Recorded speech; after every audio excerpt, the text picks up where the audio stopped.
There was a federal law passed in 1970 that gives every American the right to send a single letter to any credit bureau in the country and demand physical proof of every negative item on their credit report. Not a summary, not a digital record, not a printout from a database. The actual verifiable documentation that proves the account exists, that the balance is accurate, and that the reporting is lawful. And if the Bureau cannot produce that proof within 30 days, it is not a suggestion that they remove it. It is not a courtesy. The law compels them to delete it, completely, permanently, as if it never existed. The letter costs less than $5 to send. The impact can be worth tens of thousands of dollars in lower interest rates, approved loans, and financial opportunities that were locked behind a 3-digit number you were never taught to challenge. The credit reporting industry generates over $14 billion in annual revenue. Equifax, Experian, and TransUnion control the financial identity of over 220 million Americans. A single negative mark on your report can cost you between $30,000 and $200,000 over a lifetime in higher interest rates, denied applications, and lost opportunities. And the law that gives you the power to challenge every single entry has been sitting in the United States Code for over 50 years. They did not repeal it. They simply made sure the average consumer never learned how to use it. Welcome to the Invisible Ledger. If these stories matter to you, hit subscribe and the bell. This is where we trace the money they told you not to follow. The law is called the Fair Credit Reporting Act. It was signed by President Richard Nixon on October 26, 1970, and is codified as Title 15 of the United States Code, Chapter 41, Subchapter 3. It was the first federal law to regulate the collection, dissemination, and use of consumer credit information. Before 1970, credit bureaus operated with virtually no oversight. They could report anything, from unverified debts to personal rumors, and consumers had no legal right to see their own files, let alone dispute them. The FCRA changed that. It established that consumers have the right to know what is in their credit file, to dispute inaccurate information, and to have inaccurate or unverifiable information corrected or deleted. The section that matters most is Section 611, codified as 15 U.S.C. Section 1681I. This is the dispute and reinvestigation provision. Under Section 611A(1)(a), if a consumer disputes the completeness or accuracy of any item of information contained in their file, the credit reporting agency must conduct a reasonable investigation to determine whether the disputed information is inaccurate. The Bureau must complete this investigation within 30 days of receiving the dispute. Under Section 611A(5)(a), if the information is found to be inaccurate or incomplete, or if the furnisher of the information cannot verify it, the Bureau must promptly delete or modify the item. But there's another section that works in concert with Section 611, and this is the one that the credit repair industry has built an entire business model around while keeping the actual language hidden from public understanding. Section 609, codified as 15 U.S.C. Section 1681G, governs consumer disclosures. Under Section 609A(1), upon request and proper identification, a credit reporting agency must clearly and accurately disclose to the consumer all information in the consumer's file at the time of the request. The practical application of this section is that you can demand the Bureau show you exactly what documentation it holds to support each entry on your report. If the Bureau is reporting a collection account, you can ask them to show you the original contract, the chain of assignment, and the verification documentation provided by the furnisher. Here is where the architecture of the credit reporting system creates a structural vulnerability. When a creditor or debt collector reports information to a credit bureau, the Bureau does not independently verify the data. It accepts the electronic submission through a system called e-OSCAR, the online solution for complete and accurate reporting. This is an automated system that processes millions of data points. When a consumer disputes an item, the Bureau sends an automated verification request to the furnisher through e-OSCAR. The furnisher responds, usually within days, with a coded response confirming or modifying the information. In many cases, the furnisher simply confirms the data without pulling the original documentation. This is what consumer advocates call a rubber stamp investigation. The Federal Trade Commission has acknowledged this problem repeatedly. In a 2012 FTC study titled Report to Congress under Section 319 of the Fair and Accurate Credit Transactions Act, the Commission found that approximately 26% of consumers had at least one potentially material error on their credit reports. A follow-up study by the Consumer Financial Protection Bureau in 2021 found that consumers who filed disputes saw meaningful changes in roughly 50% of cases. The system is not designed for accuracy. It is designed for volume. Before I go further, this video is just the surface.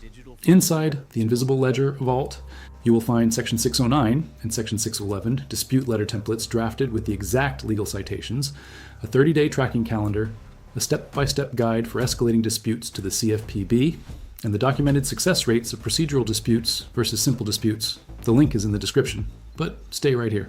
The credit bureaus have a financial incentive to keep negative information on your report. Their customers are not consumers. Their customers are lenders, landlords, employers, and insurers who pay for access to your data. The more comprehensive and detailed the data, the more valuable the product. A clean credit report with no negative items is less useful to a lender than a report that shows risk factors, payment history, and collection records. According to Experian's 2023 annual report, the company generated over $6.8 billion in revenue. TransUnion reported over $3.9 billion. Equifax reported over $5.6 billion. Combined, the three bureaus generate over $16 billion annually by packaging and selling your financial history. The dispute process is your legal right to force accountability into a system designed for automation, and when used correctly, it is devastatingly effective. A 2015 settlement between the New York Attorney General and the three major bureaus, known as the National Consumer Assistance Plan, required significant reforms to the dispute process, including the use of trained personnel rather than automated systems for disputes involving mixed files, fraud, and identity theft. The settlement acknowledged what consumer advocates had argued for decades. The existing system was inadequate. If you have made it this far, you already know more about the dispute process than 99% of consumers who accept their credit reports as unchangeable facts. Subscribe and share this video. Now let me give you the exact steps. Step 1. Obtain your credit reports from all three bureaus. You're entitled to a free report from each bureau every 12 months through Annual Credit Report.com, the only federally authorized source. Step 2. Review each report line by line. Identify every negative item, including late payments, collections, charge-offs, and public records. Step 3. For each negative item, draft a Section 609 disclosure request letter. In this letter, state your full name, address, date of birth, and social security number. Reference 15 U.S.C. Section 1681G and request that the Bureau provide you with all documentation in its file supporting the reported item, including the original contract or agreement bearing your signature, the name and address of the original creditor, the method of verification used by the Bureau, and all records provided by the furnisher. Send this letter via certified mail with return receipt requested to create a legal record. Step 4. Simultaneously, or shortly after, send a Section 611 dispute letter. In this letter, dispute the specific item as inaccurate or unverifiable. Reference 15 U.S.C. Section 1681I. State the specific reason for your dispute, such as the account is not yours, the balance is incorrect, or the account was paid but still shows as delinquent. Step 5. The Bureau has 30 days to investigate and respond. If it cannot verify the item, it must delete it. If it verifies the item, but you believe the verification was inadequate, you have the right to add a consumer statement to your file and to escalate the dispute by filing a complaint with the Consumer Financial Protection Bureau at Consumer Finance. Governs Step 6. If the Bureau fails to respond within 30 days, or if it continues to report information it cannot verify, you may have grounds for a lawsuit under 15 U.S.C. Section 1681N for willful noncompliance, or Section 1681 for negligent noncompliance. Under Section 1681N, you can recover actual damages, statutory damages, between $100 and $1,000 per violation, punitive damages, and attorney's fees. The total cost of this process is the price of certified mail for each letter, approximately $7 to $8 per bureau. The potential benefit is the removal of negative items that are costing you thousands of dollars a year in higher interest rates and denied credit. I need to be honest with you, this is not a guaranteed credit wipe. First, if the negative information on your report is accurate and the furnisher can verify it with proper documentation, the Bureau is under no obligation to remove it. Accurate negative information can remain on your report for 7 years under FCRA Section 605 or 10 years for certain bankruptcies. Second, Section 609 letters have been heavily marketed by credit repair companies as a guaranteed deletion method. They are not. The law gives you the right to request disclosure and to dispute, but it does not guarantee deletion. Success depends on whether the furnisher can or will verify the data. Third, disputing accurate information in bad faith can backfire. If you dispute a debt you know is valid simply hoping the furnisher will not respond, and the item is later re-verified and reinserted, you may have wasted time without improving your credit. Fourth, the eOscar system often allows furnishers to verify with a simple electronic confirmation. Meaningful results typically come from detailed, specific disputes that force the Bureau to conduct a genuine reinvestigation rather than a rubber stamp response. And fifth, some credit repair companies charge hundreds or thousands of dollars to send these letters on your behalf. You do not need them. Every letter template and legal citation is publicly available, and the process is designed to be used by individual consumers. Your grandparents lived in a world where your word and your handshake determined your credit. For centuries, trust was local, personal, and verifiable.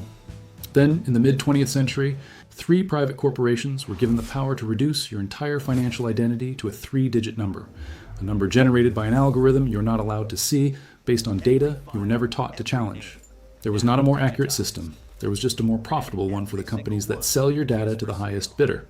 Subscribe and share this video. Every share puts the dispute letter in the hands of someone who needs it. The next vault opens soon, and what is inside will show you how billionaires sell $50 million properties and pay 0 in taxes, using a loophole that has been in the tax code since 1921. So just check.